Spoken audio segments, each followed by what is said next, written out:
When crisis hits your business, most leaders panic, make emotional decisions, and watch their best people walk out the door. Today, I'm going to show you how to lead through any crisis without losing your team and actually come out stronger on the other side. Here's what most leaders don't realize. Crisis doesn't destroy teams. Bad leadership during crisis destroys teams. I'm giving you the exact framework that's helped me and thousands of other leaders navigate the toughest times while keeping teams intact and motivated. Hi, I'm Mauricio Paz, and if you're ready to become the kind of leader people follow through fire, let's get started. Here's the brutal truth. Crisis doesn't create character, it reveals it. When things get tough, when the pressure's on, when everything feels like it's falling apart, that's when you find out what kind of leader you really are. Most leaders crumble under pressure. They panic, they make desperate decisions, they blame their team, they cut corners, they abandon their values, and then wonder why their best people are updated in their resumes. Here's what I've learned through every crisis I faced. The leaders who thrive aren't the ones who avoid problems. Before you can lead anyone else through crisis, you have to lead yourself. That starts with 3 pillars: courage, discipline, mindset. Courage, get after it. Don't be afraid. Take the risk. Make the tough calls. Have the hard conversations. If you're afraid, your team will be terrified. Discipline, do the things you don't want to do. Wake up at 5 a.m., go train, execute your day with precision. When everything is in chaos, your discipline creates stability for the whole team. Mindset, stay positive,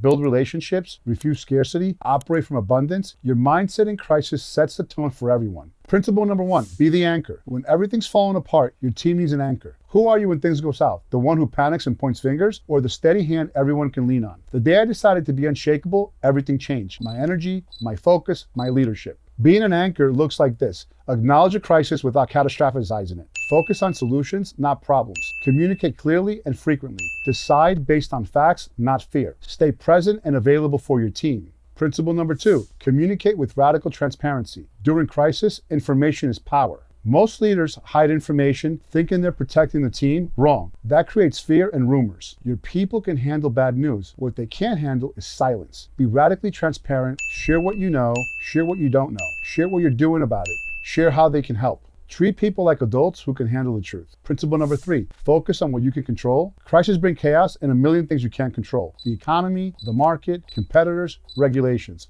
But you can control your response. When it gets hard, keep going. Kill the limiting beliefs. Take action, move your body, clear your head, then execute. Replace negative loops with behaviors that create momentum. Lead your team to the same focus: effort, attitude, skill development, customer relationships. Point energy toward what's within reach, not what isn't. Principle number 4, great leaders double down on their people. When times get tough, average leaders start cutting. Great leaders double down on their people. This is when your team needs you the most, to feel supported, valued, and secure. Invest in development more during crisis. Give new challenges that drive the businesses and their growth. Show a clear path forward. When people see you investing in their future in the darkest times, they'll follow you anywhere. Principle number 5, maintain your standards. Here's where most leaders fail. They lower their standards because times are tough. Wrong, dead wrong. My work ethic is non-negotiable. My standards are non-negotiable. My discipline is non-negotiable. Crisis is exactly when standards matter most. If you fold, they'll fold. If you maintain excellence, they'll rise to meet it. Principle number 6, create psychological safety. In crisis, people are scared, jobs, future, family. They need psychological safety to perform.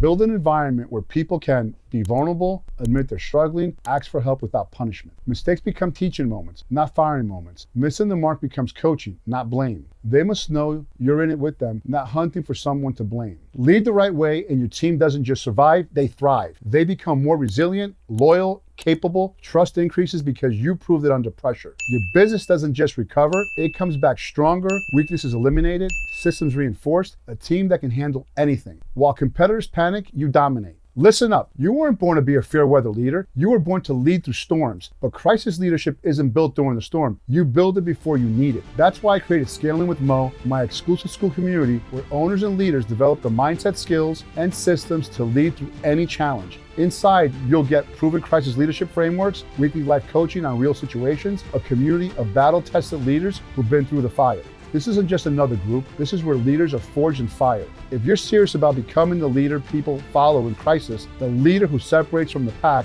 you need to be in this community.